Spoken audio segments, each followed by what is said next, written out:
Hello, hi, good evening, good morning, good whatever time of day it is. Thank you for tuning in to Conversations with Dr. Don. Tonight's show is titled Topical Issues because my guest to my right here, Colin Brennan, has a lot of things to talk about that are really important, and we couldn't figure out which one to put up as a title. So we kept it broad that way. Now, for your first-time viewers, Conversations with Dr. Don is an ongoing series of one-hour standalone talk shows where I interview interesting people like most of you out there about who they are as unique, one-of-a-kind individuals and about whatever it is that they want to talk about. And I've been looking forward to this night. Sometimes I'll have 3, 4, and 5 guests, and sometimes I'll have just one guest. And you'll see what I mean. We don't need any more guests with Colin. So while each show is uniquely appropriate to the guest's interest and orientation, the thrust of my questions and comments is toward areas of humanistic relevance. You'll see what I mean by that. How are you feeling right now? I'm a little nervous because we got an hour to really talk about good stuff, and I just don't want to get too excited because we feel similarly about the things you're going to be talking about. And I may put on my devil's advocate hat and poke fun at you or something because you're sounding too liberal. How are you feeling right now, Colin? I'm feeling just fine.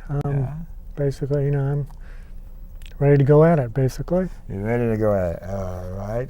So, as we said earlier, the first part of the show is kind of a bio segment where I find out who you are personally so the viewing audience has an idea how and why it is you have the views that you do on the things we'll be talking about. And you mentioned that your wife, can you say her name? Patricia. Patricia. Mm-hmm. Is she going to watch this show? Eventually, yeah. Eventually, huh? You want to say we something? We don't have cable, so. Well, I'll make a copy for you, okay. Like a DVD. And yeah, I just want to thank her for writing this bio for me, and I think she's a very great individual, and she's the one that keeps me going. Will you tell her that in camera too, where the red light is? Sure. Yeah, Patricia, I love you, and you're the reason I'm here. So with that, I will read what she wrote and talking about who Colin is. A peace activist and conservationist whose lifelong avocation has been the study of local and national political process and the effect of corporate interests on the well-being of citizens, the environment, and the economy. He believes that the control of the legacy we leave our children is out of our hands and can only be brought back to the hands of the voters through awareness of the process shaping the future and the action of individual citizens to change politics on the local level. To change politics on the local level. And in our chatting before, I got that impression. So you did this very well, Patricia. So since the show will be on the internet in a few days, and it's broadcast from other studios around the country, you're going to be all over the place. So we want to be sure that even though we may talk about some local things, we will talk about them in a way that people can appreciate it in other parts of the country. So, what's your full name? My full name is Colin John Brennan. Colin John Brennan. Anything significant about that name? Colin is an Irish name, and actually I'm named after an Irish monk who worked on the Book of Kells, if you're familiar with the Book of Kells, which is in Trinity College in Dublin, Ireland. It's a book that has all this scripture and all this, what would you say, artwork around the borders, and that's what the monks basically worked on. Colin, his name was Colin Kelly. He was originally a warrior that became a monk, and that's who I was named after. And my parents were in Scotland at the time, and the parish they were in was called St. Columban's, and that's why they call me Colin. Mm-hmm. So does your activity today fit the history of this monk? I would think so. I think I'm a spiritual warrior in the war to protect human rights. Oh, wow. Okay. And Do you have a religious preference nowadays? I was brought up as a Catholic, and no, right now I think as I got older and I found all the different things that I learned about, I realized that a lot of the stuff they fed me was just brainwashing. So I think people have to think for themselves. And, you know, as far as religion goes, at this point, I think I'm an agnostic. Mm-hmm. Did you get anything, would you consider anything positive or worthwhile from your religious training or indoctrination or whatever you want to call it? Yeah, I would say some of the teachers that I had were very good. They didn't necessarily go with all the teachings of the Catholic Church. I mean, they were Franciscan priests actually from Chicago who came to Southern California, so they liked to surf and do things like that. So surf, priest surfing. Yes, I know about those. And smoke marijuana as well. And Be careful now. This is a family show. And but these priests taught me a lot about basically thinking for yourself and not taking anything for granted. And even they believed that a lot of the stuff that the church laid down was just because it's an institution that's been around a long time, and they didn't believe a lot of the stuff. I think they just were regurgitating a lot of it, and we could understand that. Mm-hmm. Even as high school students, we figured that out. And how about your formal education? Did you have any of that? Oh, my formal education, yeah, I have a college degree in business administration with a concentration in accounting and computers. And at one point I was going to go work for major CPA firms, but after I interviewed with a lot of the firms, I realized that I couldn't go along with their corporations and what they stood for. And I just decided by default, I ended up in the defense industry, which is even worse. Mm-hmm. But after 1 or 2 years there, I figured out that that isn't what I wanted to do, and I left and got involved with different political organizations. I was a treasurer for the West Side Sane Freeze organization, working on the nuclear freeze in the 1980s, mm-hmm. and started devoting my time to causes that I thought were more worthwhile, and just took jobs as an accountant here and there to kind of, you know, make ends meet. So you've been an activist all your life? I'd say pretty much. The first time I got involved was when Nixon invaded Cambodia in 1970. That was my first demonstration, I think, at USC campus in Southern California. Mm-hmm. And from there I got involved in other demonstrations and just different causes. I went to the nuclear test site in Nevada and demonstrated again, and got arrested for... Got arrested? Yeah, for going on the nuclear test site without permission. So you are an activist. I would think so. Children, grandchildren? I don't have any children of my own. Mm-hmm. I have some nieces and I have some nephews. And do they like you? Yeah. What do they like about you?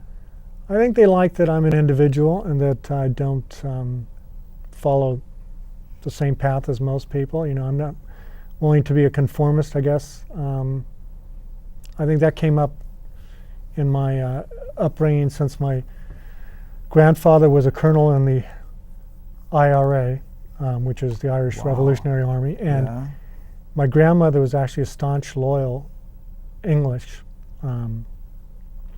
loyalist, I guess you could say. So basically we had a very interesting family dynamic. You had a revolutionary on one side and you had loyalists on the other side, and I think my dad taught a lot of the revolutionary to me, I think, and he's the one that said, you know, don't let the bastards grind you down, is what he said, I quote.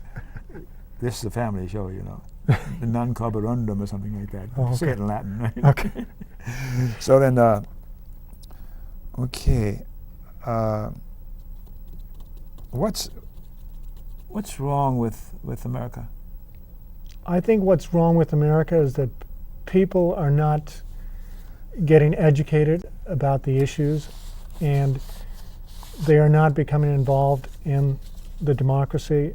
Our forefathers said that democracy is not easy, and that it's always going to be a challenge, and that if people are just too comfortable and just think about their own way of life and don't think about the future of everyone and think of the rest of the people, not just themselves and their own pocketbook, that they're not going to really have a fulfilled life. I don't think so. I don't think material goods are the answer.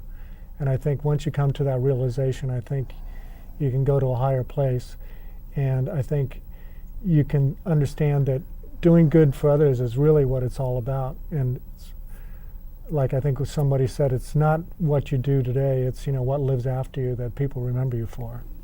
So what's wrong with America is that people are behaving in their self-interest rather than in the interests of the commons or the people as a whole. Yes, that's what I believe. Yeah. Pardon me if I paraphrase sometimes because I want to be clear what you're seeing. Now, why do you think that's going on? I think it really has to do with brainwashing. I mean, if you really want it... Pretty powerful term, brainwashing. I know it's a powerful term, but I think the Catholic Church employs brainwashing. I mean, if you go to Catholic school from 6 years old till 18 years old, you're getting this stuff in, day out. And eventually, it's just like if you watch television so many hours a day, you're eventually going to become brainwashed to the point where you don't really think about the fact that you're not thinking about yourself and thinking for yourself.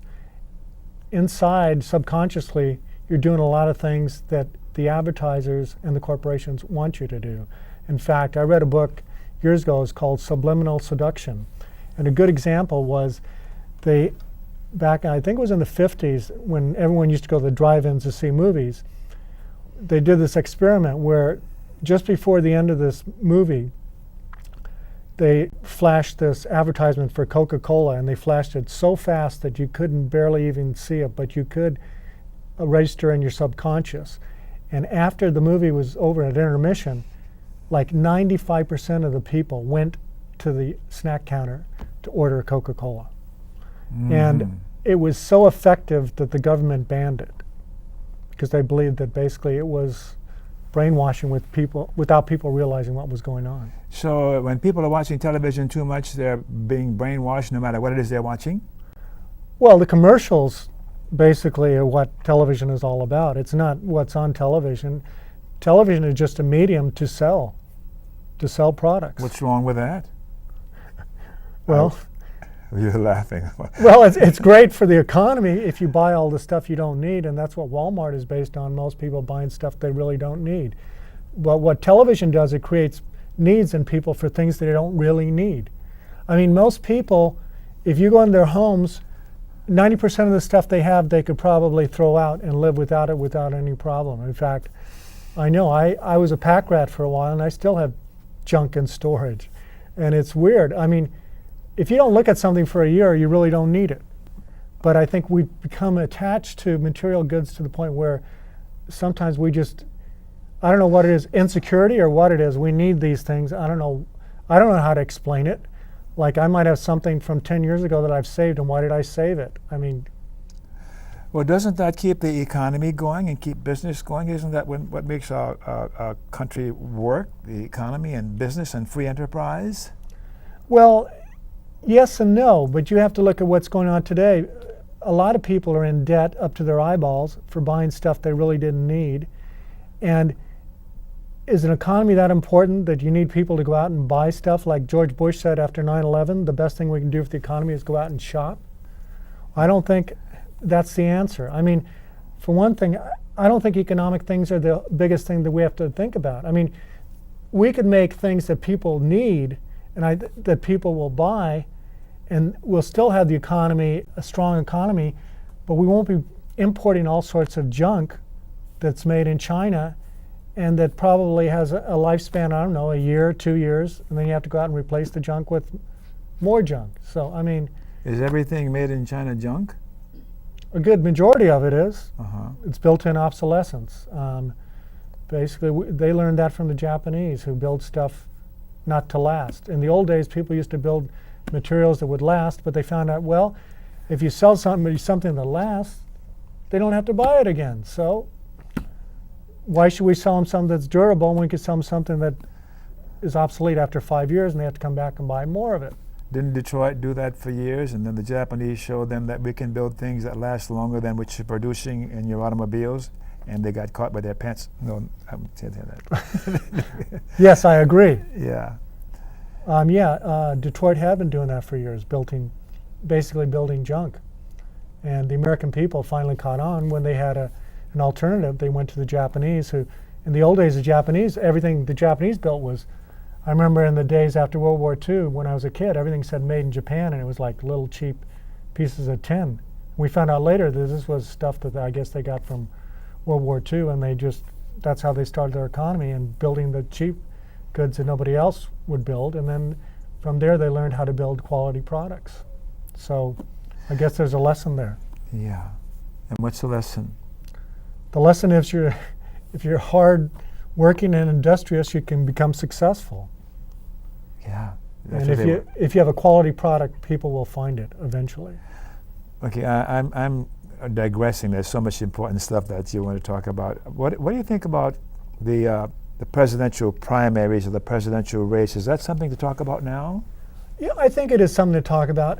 But what we need to talk about is the fact that in the primaries, the media only seem to cover the horse race, like who's ahead, who's got this many delegates, who's got that many delegates, who's got so much money, and who's going to win.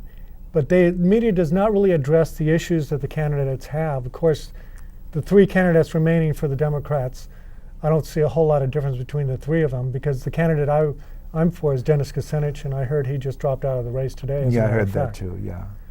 But there is not a whole lot of difference between the three candidates we have running for president on the Democratic side. And of course, I'm not going to discuss Republicans, because I think Republicans are just only out for the rich and making the rich richer. They don't care about anyone but themselves. Rick, he's a conservative over there, and he says, yeah, that's good. Greed is good, right, Rick?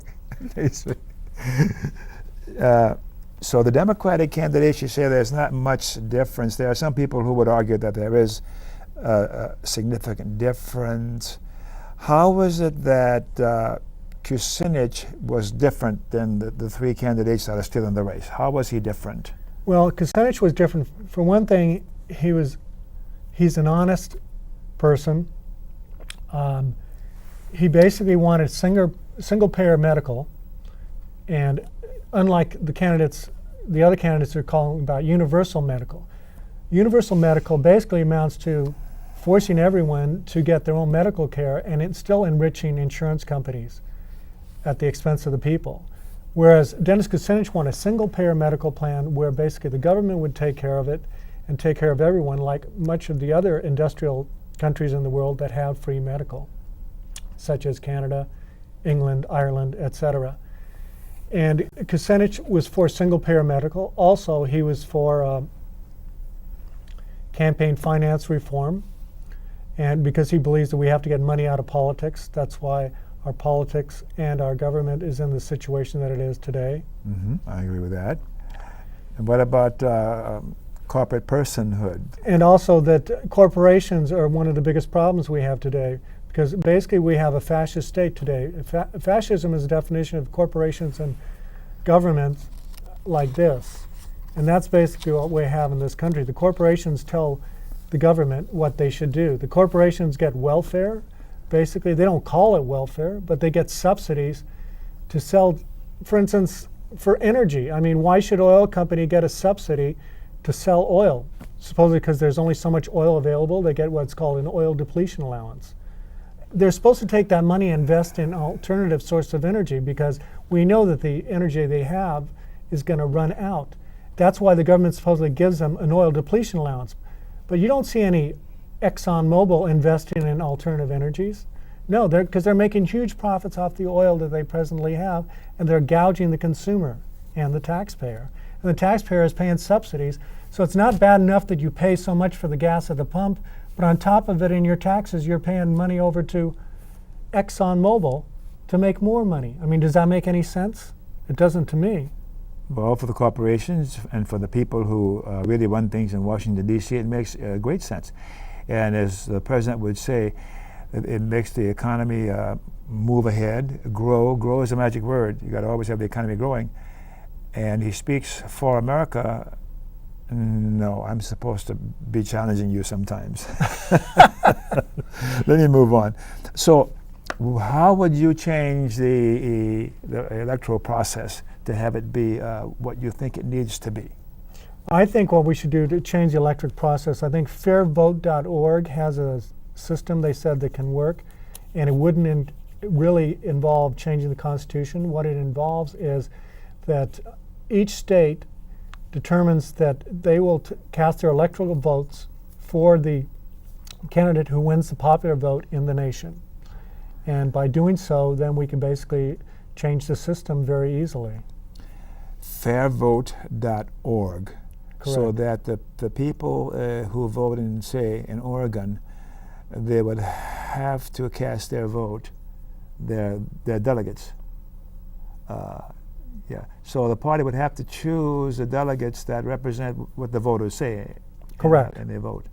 They vote. What about the primary process? Is that a good idea? The one that's going on now? The primary process, to me, I think it's a dog and pony show.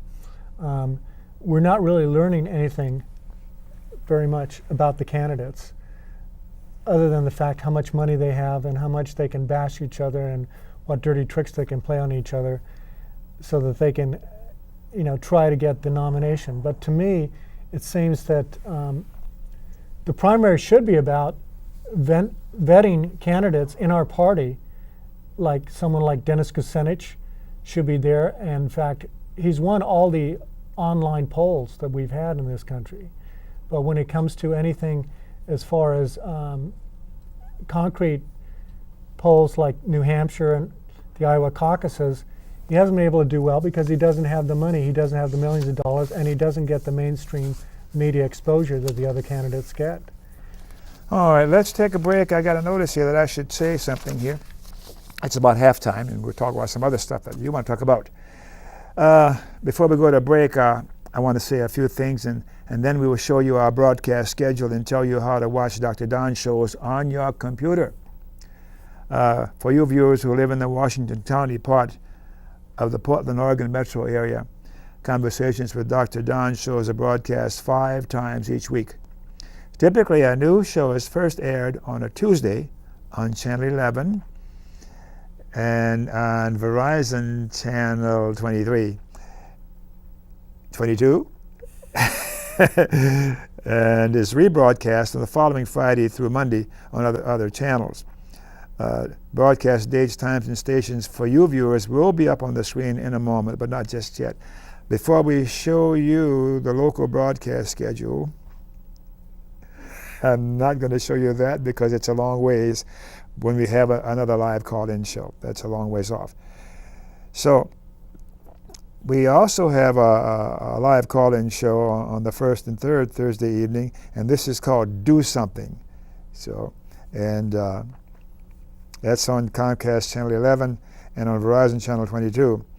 And Do Something is a half-an-hour show. It's on at 9 o'clock on those channels. And Sean Savage, the co-host, and I take live calls about whatever it is you want to talk about. And it's titled Do Something because we don't just talk about things that we think need to be changed, but we're invited to say what we're going to do to change them. And we invite our viewers to tell us what they think needs to be done to change things and have them go the way that a true democracy should go. And you can tell your computer-using friends to watch the shows on the internet anytime by going to video.google.com. Dennis, is that right? Video.google.com. Video.google.com. Yay! Thanks, Dennis. That's my director, my great director in there. All right. So let's continue on here. Thanks for staying tuned. For you viewers who missed the opening of the show, Conversations with Dr. Don is an ongoing series of 1-hour standalone talk shows where I interview interesting people like my friend over here, Colin Brennan. All right. So let's continue on where we were about what it is that you want to talk about for now.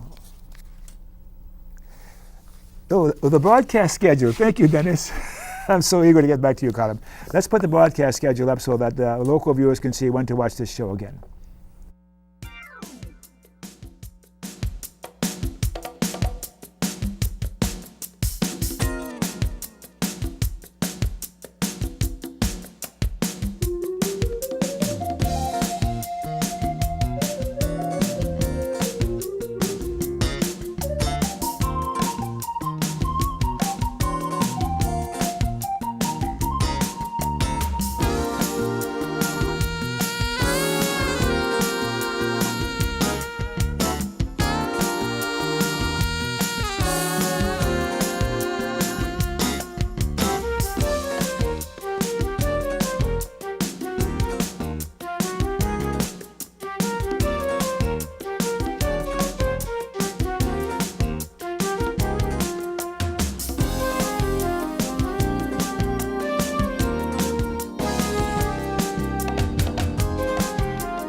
Okay, we're back. Thanks for staying tuned.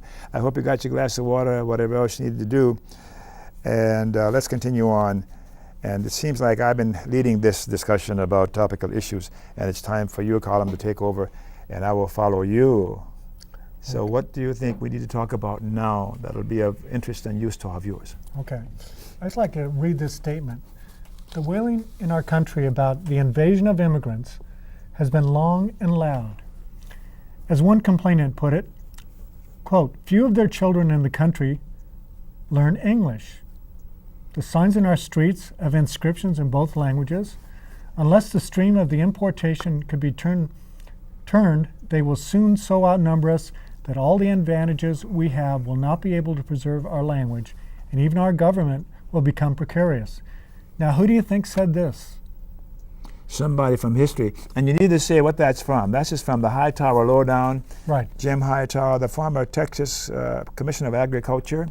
Correct. He's a radical leftist, progressive, and one of my heroes. Okay. So who said that? So that's not some diatribe from one of today's Republican presidential candidates. It's the anxious cry of none other than Ben Franklin, deploying the wave of Germans pouring into the colony of Pennsylvania in the 1750s. Thus, anti-immigrant eruptions are older than the U.S. itself, and they've flared up periodically throughout our history, targeting the Irish, myself, the French, Italians, Chinese, and others. Even George W.'s current project to wall off our border is not a new bit of nuttiness. Around the time of the nation's founding, John Jay, who later became the first Chief Justice of the Supreme Court, proposed, quote, a wall of brass around the country for the exclusion of Catholics, unquote. So they, in the past, our leaders have talked about immigration and immigrants and walling off our country. So what does that mean for you nowadays? Well, it means that there's nothing new under the sun, basically. Okay. Because everybody talks about, this immigration thing is brand new. It isn't. I mean, it's been around for years, and it's happened to, like I said, the Irish were discriminated against. They were called mix or potato heads or whatever you want to call them when they came here around in the 1850s during the famine. And the reason they came to this country was because the English landlords had basically left them destitute, and they had no choice but to immigrate. And we have an immigration problem today in this country? We have the same, we have the same situation. The people in Mexico don't want to come to the United States. If they have a choice, they'd rather stay in their own country. Why are they coming? They don't have a choice. Basically, we have ruined their economy, and with NAFTA, we have taken away all the manufacturing jobs they had. Before NAFTA, they had some jobs on the border, but when NAFTA came in, basically, most of those jobs disappeared, and actually, they didn't go to Mexico, they went to China. They had manufacturing jobs. What about the agrarian, the farmers, and the local farmers raising food and corn? So they had a lot of those people now that can't compete with the corn that's imported because of NAFTA and free trade? Because of our subsidies, yes. Subsidies. We subsidize our farmers, and the farmer in Mexico can't compete because he can't sell the corn at the same price that our farmers can sell it at a lower price because the government backs them, basically. So the Mexicans then are coming over because they need to in order to feed their families, and we've arranged it such that they have to do something, try to get across the border to earn some money so they can feed their families and put a roof over their heads. Correct. So it's our fault.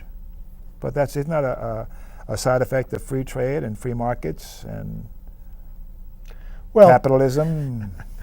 Well, capitalism is interesting. I mean, money can flow, but the people can't flow, and that's the problem.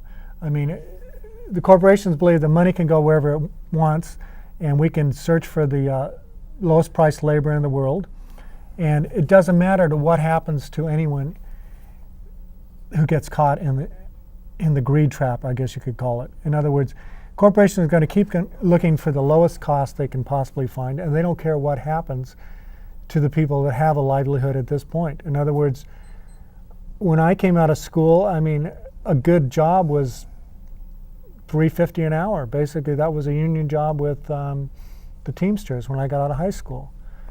And today, I mean, $3.50 an hour, I mean, obviously starvation wages. But that was back in the 60s. I mean, it wasn't that long ago. So we were talking about immigration and the so-called immigration problem in corporations, and which way shall we go now to see what we can do to remedy the situation? Sounds like corporations are a problem, and the people are crashing across the border, and immigration is a problem. Which shall we talk about? Well, I think what we have to do is corporations have to be regulated, and if we had corporations regulated, we wouldn't have the problem we have today. We wouldn't have people crashing the border. For one thing, if we didn't have corporations going down to Mexico raping and pillaging, and because they have subsidies from the United States, what would happen is those people, like you said, those growers and farmers in Mexico could grow their product and they would be competitive, and they could make a decent living, and they wouldn't all have to abandon the ranch and come up to California, Oregon, Arizona, whatever, to try to find a job where they basically aren't doing that much better off, because they're making $5 an hour if they're lucky, but they basically, the cost of living is so high in these places that they all have to get together and they live like 15 or 20 to a house and live in very poor conditions. I mean, but I don't believe that we should be perpetuating this situation. An admonition, raping and pillaging, that's very passionate. It sounds exciting to me and fellow liberals, but this will give the conservatives out there who watch the show a good reason to turn us off. And I hear what you're saying. So what do we as ordinary citizens need to do about? So there is a problem with too many undocumented aliens, or too many people. See, I'm talking about language here, crossing the border to be able to take care of themselves. What do we need to do? What we need to do is we need to address the problem, and the way to address the problem is, I think, that we have to regulate our corporations. We have to stop NAFTA. We have to just turn the whole thing around. Regulate our corporations and stop NAFTA and turn the whole things around. How do we do that? Well, for one thing, we have to get control of our government. How do we do that? Well, you go out and you basically spread the gospel, I guess. You get people, like-minded people, and you change your representatives in Congress, and you get people that speak for you in your government, and you tell them what you want. The other thing you could do is you can do away with corporations' personhood. That's another thing that could be done. Well, isn't corporation personhood a good thing for corporations? Don't corporations, it's been established by the Supreme Court that corporations are like persons and they have the same rights and privileges that persons do in this country? They shouldn't have the same rights and privileges as an individual. Why not? Why not?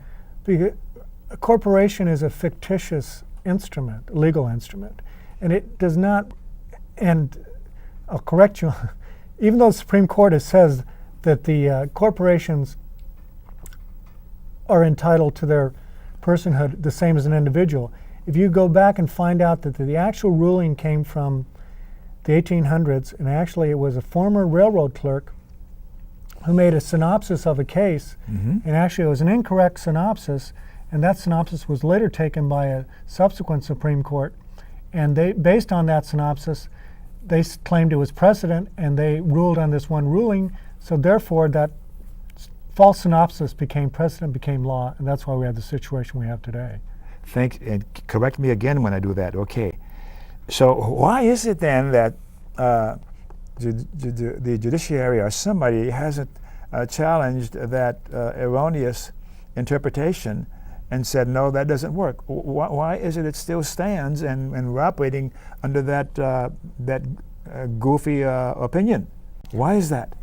Well, because I think our Supreme Court is run by the corporations, that's why.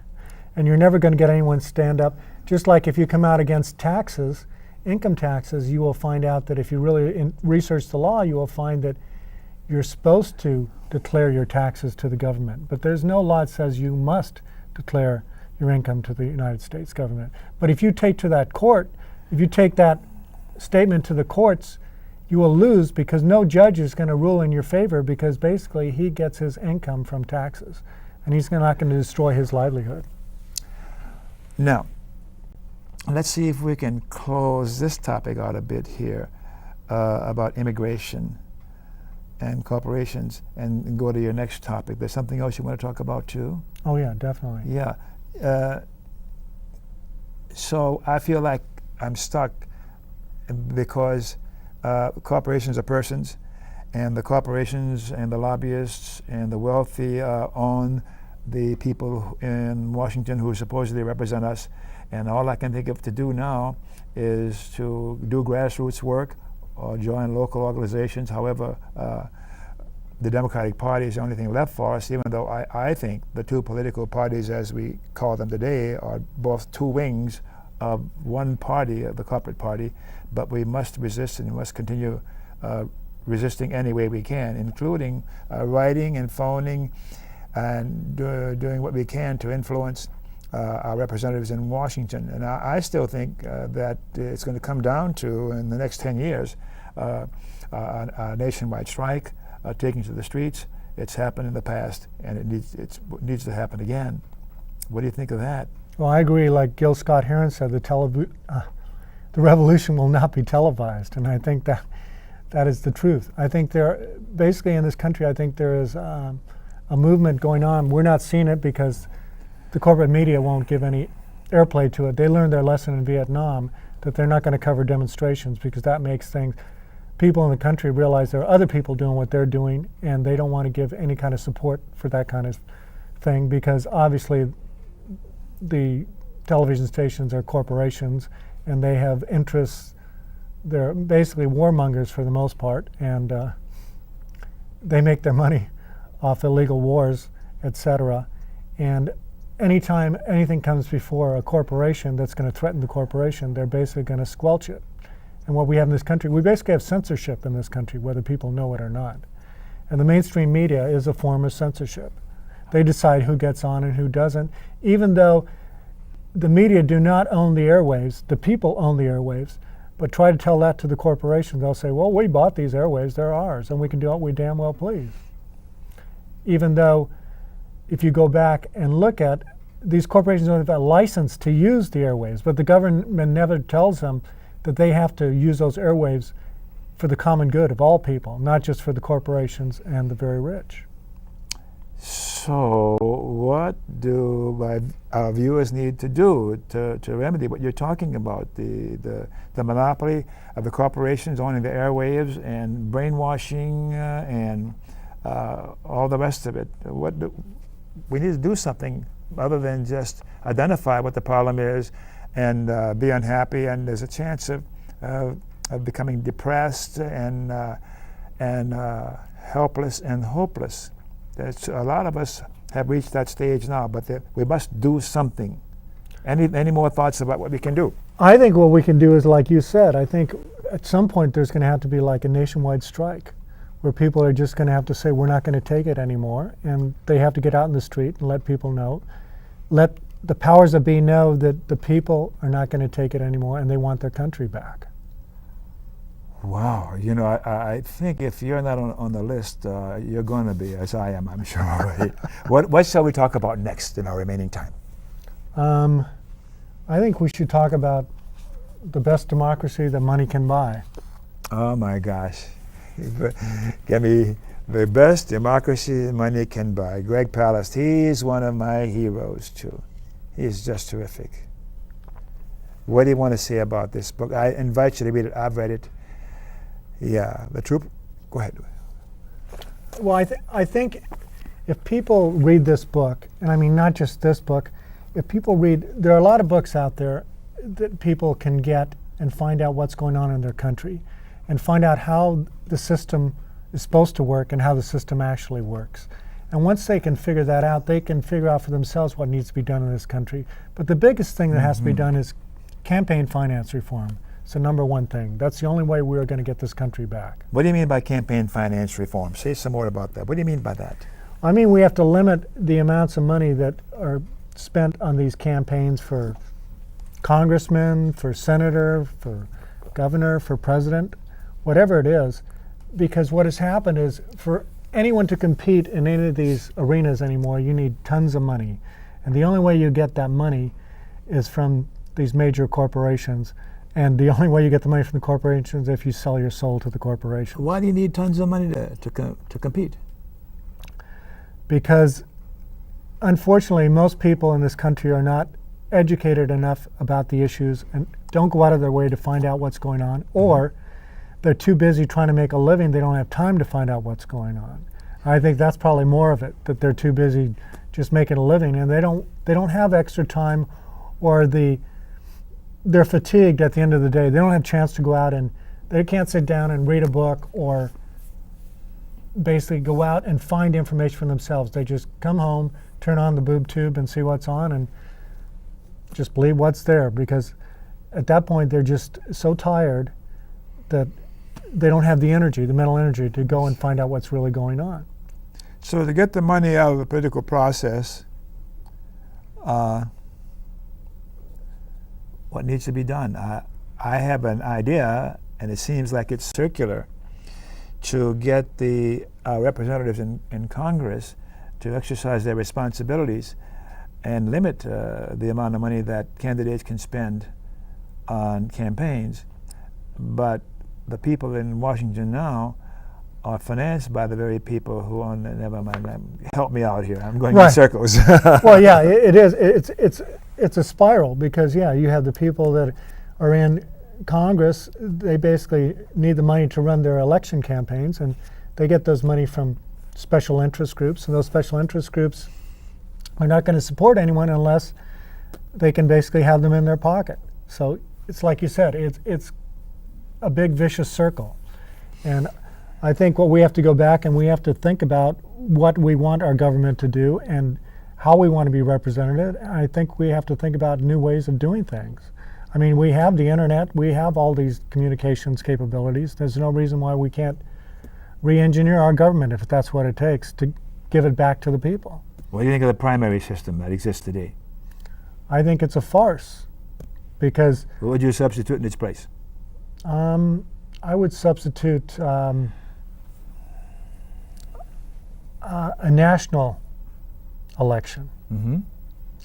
And I would Primary in the same day and all over the country at the same time? tell you the truth, I haven't given it that much thought. Okay. I think the way the situation is now, I mean, we only have what, a few primaries before this big super February 5th, when all these other primaries are being held. Basically, the two parties have put us between a rock and a hard place. I mean,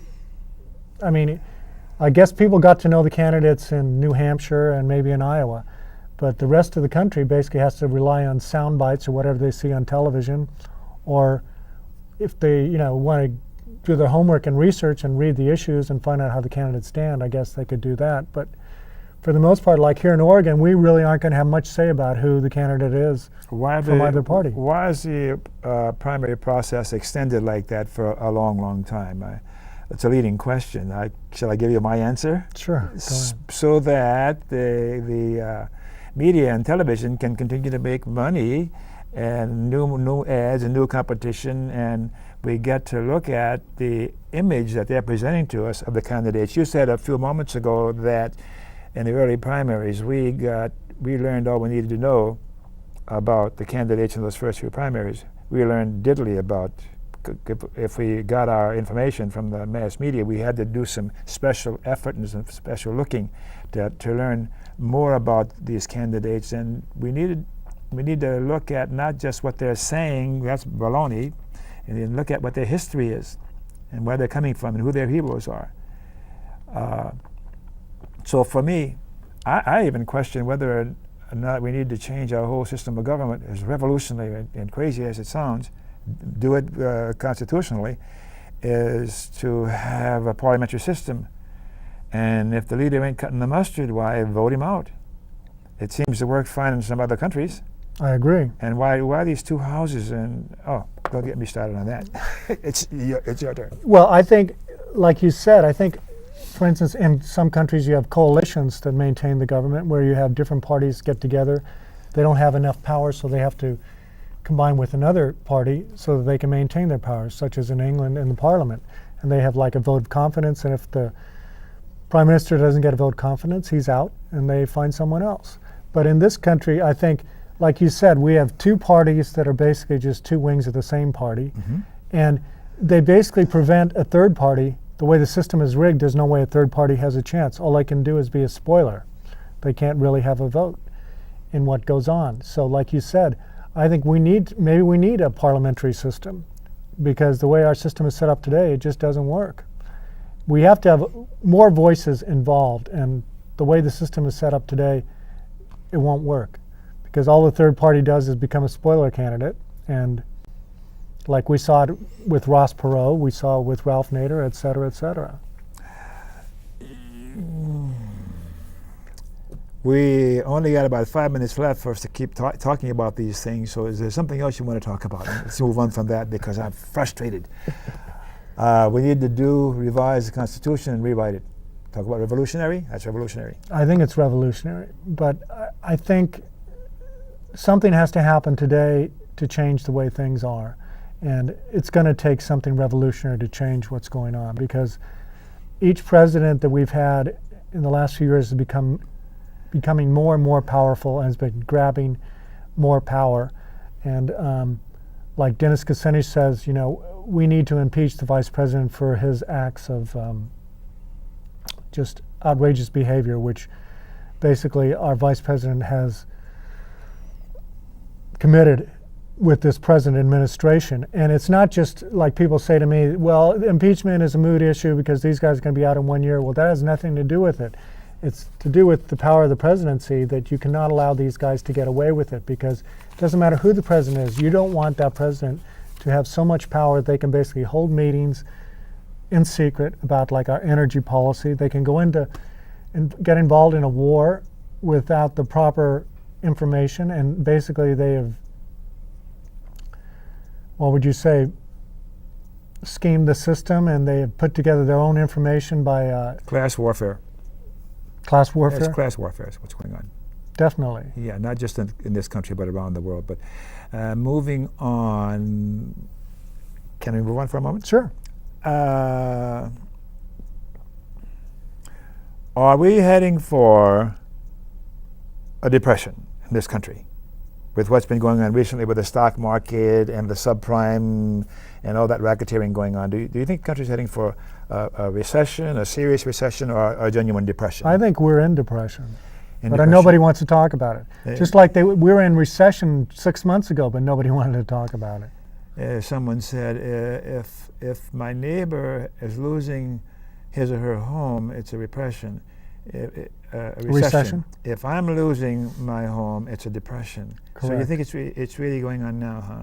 I think we're in a depression, and the reason being is that everything has been basically, interest rates are at ridiculously low rates. The government is doing everything they can to make it look like that there's nothing wrong with the economy, but all the signs and indicators say that we're in serious trouble.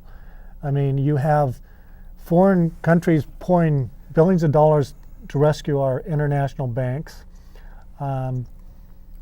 You have people, like you said, who are losing their homes because they've been duped into mortgages they couldn't afford and didn't understand.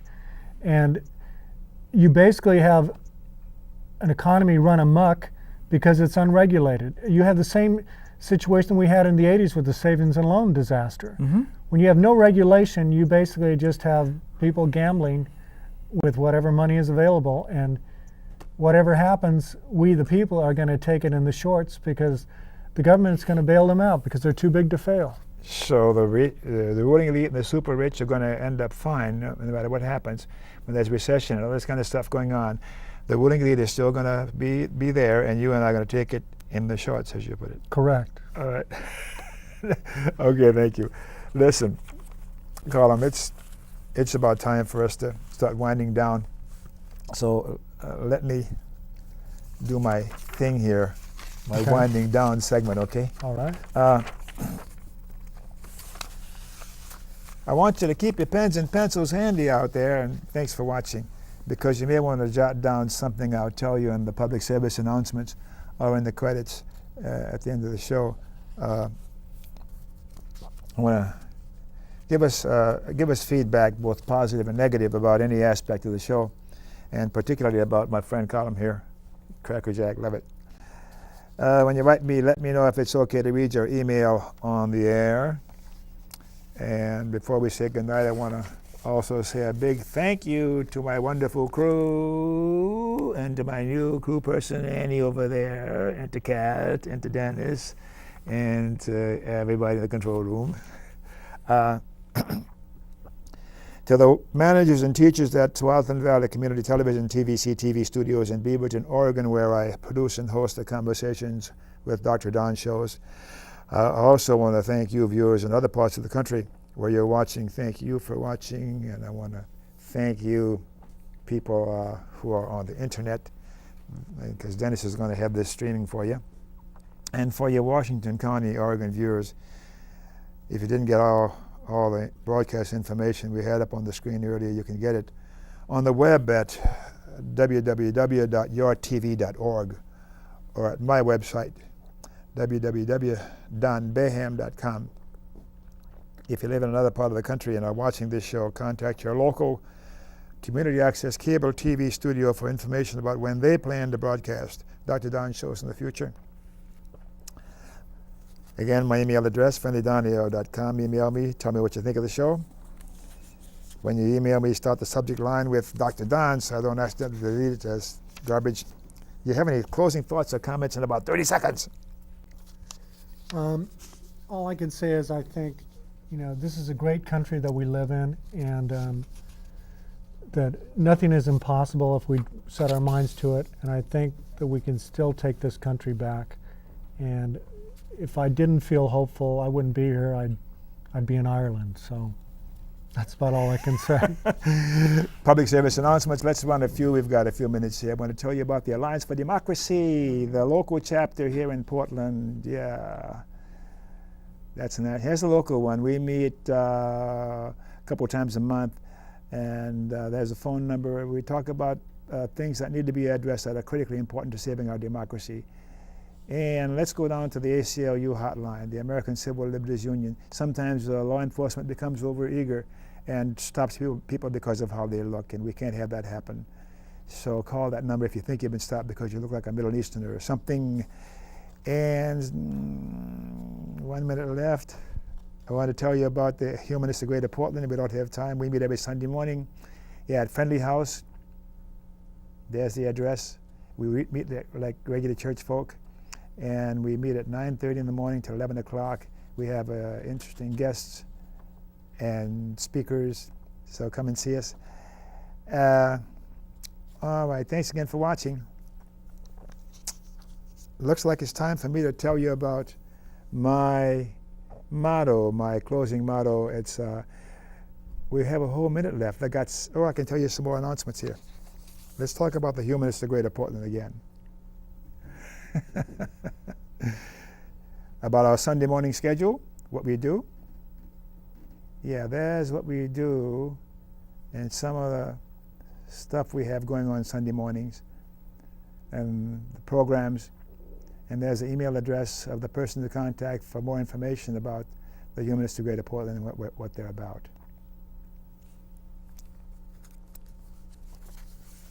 All right.